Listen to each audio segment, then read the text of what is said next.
Bienvenue à vous dans ce rendez-vous de votre émission Instant Santé. Dans ce numéro, on parle d'une pathologie qui touche un enfant sur 1000 à la naissance.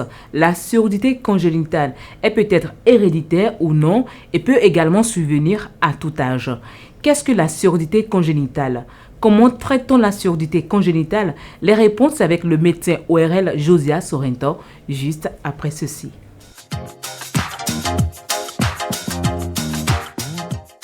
Bonsoir docteur. Bonsoir Yasmine. La surdité congénitale, que comprendre ? La surdité congénitale se définit comme une perte d'audition, une déficience auditive qui se présente soit déjà à la naissance ou qui existe et qui progressivement lors de la vie de l'enfant va apparaître. Ou alors c'est une surdité qui va peut-être survenir lors de l'accouchement. Donc, dans ces trois cas, on parle d'une surdité congénitale. Mais aussi, pour mieux comprendre ce que c'est très important aussi d'aller voir, de définir à quel niveau aussi peut se trouver la surdité. Donc ici, vous avez un petit schéma. Et sur ce schéma, vous avez les trois niveaux, les trois subdivisions de l'oreille. Nous avons la partie de l'oreille externe que nous voyons ici, l'oreille moyenne et l'oreille interne.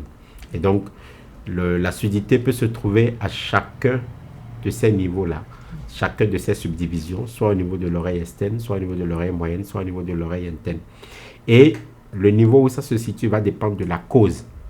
Donc ça me permet en même temps d'aborder la question des causes de surdité congénitale. Donc les surdités congénitales peuvent être souvent, dans la grande majorité des cas, d'origine génétique. Donc c'est déjà un problème qui se trouve dans les gènes et qui va s'exprimer soit déjà à la naissance, soit alors progressivement lors de la vie de l'enfant. Et ce type de surdité, donc très souvent, c'est des surdités qui se trouvent au niveau de l'oreille interne. Parfois, ça peut être des surdités d'origine malformative, donc c'est une malformation. Et souvent, ces malformations se trouvent soit au niveau de l'oreille moyenne ou parfois au niveau de l'oreille externe, au niveau de la partie externe de l'oreille. Parfois aussi, ça peut être lié à une infection pendant la grossesse. Donc c'est pour ça que c'est très important, on insiste sur le dépistage de certaines infections pendant que les femmes sont enceintes, parce que certaines infections pendant la grossesse peuvent agir sur le fœtus et aboutir à une surdité. Ça peut être aussi parfois d'origine toxique. Et parfois, il y a des médicaments que des mamans prennent pendant la grossesse qui peuvent agir sur l'enfant et cet enfant va devenir sourd. Parfois aussi, l'usage de la drogue ou de l'alcool pendant l'accouchement peut aussi détruire certaines composantes de l'oreille interne et fait que l'enfant sera sourd à la naissance. Il y a des souffrances fœtales et parfois ce bébé peut naître. Il était bien en forme avant sa naissance et au moment de l'accouchement, il peut y avoir des circonstances autour de l'accouchement qui peuvent faire que cet enfant peut devenir sourd. Par quel signe reconnaît-on un enfant qui souffre de surdité congénitale ? Très souvent, il y a ce qu'on appelle le réflexe d'orientation au bruit. Donc, un bébé qui vient de naître, quand il y a un bruit fort à côté de lui, il réagit. Et lorsque vous voyez déjà que votre bébé ne réagit pas au bruit, le bébé semble indifférent à la voix et à la musique, ça commence à être des signes d'orientation. Mais après aussi, quand le bébé commence à grandir un peu et que le bébé, vous n'avez aucune acquisition langagière, vous voyez que le bébé, à l'âge où tous les bébés commencent à prononcer quelques petits mots, quelques petites syllabes, votre bébé ne prononce rien. Il faut commencer à se poser des questions. Ou bien alors, il a quelques syllabes, mais il n'a pas un langage structuré. À un certain âge, on s'attend déjà à ce que l'enfant commence à déjà construire de petites phrases et on se rend compte qu'il ne construit pas des phrases, ça n'évolue pas. Ou alors, c'est plutôt un enfant qui est trop calme, qui s'amuse seul, qui est dans son coin, qui parfois est trop agressif. Il y a aussi des enfants comme ça qui sont parfois trop agressifs. Ça peut être des signes d'alerte pour pouvoir montrer aux parents que peut-être leur enfant a un problème. Comment soigne-t-on une surdité congénitale ? En fonction de la cause, mais aussi du niveau d'atteinte, le traitement sera différent. Par exemple, ici, donc sur ce schéma, supposons que c'est une malformation de l'oreille externe, que c'est peut-être le conduit de l'oreille qui est fermé. Il y a des bébés qui naissent avec un conduit de l'oreille qui est complètement fermé. Parfois, avec une intervention chirurgicale, pour ouvrir ce conduit, ça peut régler le problème. Parfois, le problème se trouve au niveau de l'oreille moyenne. Et parfois, il y a des implants qu'on met au niveau de l'oreille moyenne. Il y a parfois des problèmes qui se trouvent même beaucoup plus loin, au niveau de l'oreille interne. On est parfois obligé de recourir à un implant cochléaire.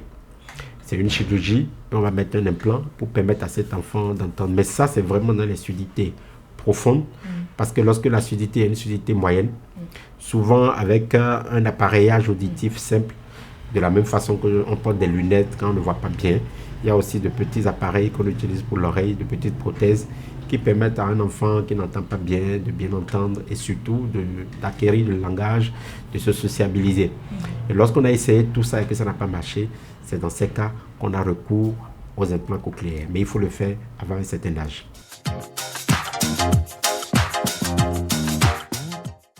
Merci docteur. On ne saurait finir cet entretien sans donner quelques conseils préventifs à nos parents pour qu'ils évitent à nos enfants de devenir des sourds. Oui, c'est vraiment très très important. On en a déjà parlé un peu lors de la discussion. La première chose qui reste importante déjà, c'est de savoir à peu près un enfant sur 1000 qui naît est sourd de façon globale dans le monde entier. Et souvent, beaucoup de causes de surdité surviennent au moment de la grossesse. Et donc, au moment de la grossesse, c'est très important que les mères de famille aillent au contrôle, les bilans qui doivent être faits, fassent attention aussi aux médicaments, aux tisanes qu'ils prennent, parce que tout ça peut avoir des répercussions sur le bébé. On n'insistera jamais assez. Ensuite, lorsque l'enfant est né et que vous commencez à voir certains signaux d'alerte que nous avons signalés tout à l'heure, il faut commencer très tôt à l'amener en consultation. Et lorsque on a un doute, n'hésitez pas à l'amener chez un médecin ORL. Lorsque votre enfant a une infection de l'oreille, lorsque votre enfant a d'autres signaux d'alerte au niveau de l'oreille, je dis toujours, c'est comme pour tout, on n'achète pas une oreille au marché. Et donc, plus tôt on amène un enfant en consultation, mieux c'est. Même si on ne le fait pas à essai, ce n'est pas grave. Ce sera toujours pour le bien de l'enfant. Merci docteur. Chers téléspectateurs, vous l'avez compris. Faites diagnostiquer votre enfant plus tôt, déjà avant qu'il ait l'âge de 5 ans. S'il est sourd, vous pouvez également le soigner grâce à l'appareillage, aux implants cochléaires ou autres encore traitements que le docteur nous propose déjà. Ce sera tout pour ce rendez-vous. À la prochaine pour notre numéro. Mais surtout, n'oubliez pas vos commentaires sur la page Instant Santé sur Facebook. Également, vous pouvez suivre à nouveau ce programme sur la page YouTube de l'UATV. Bye bye, à la prochaine.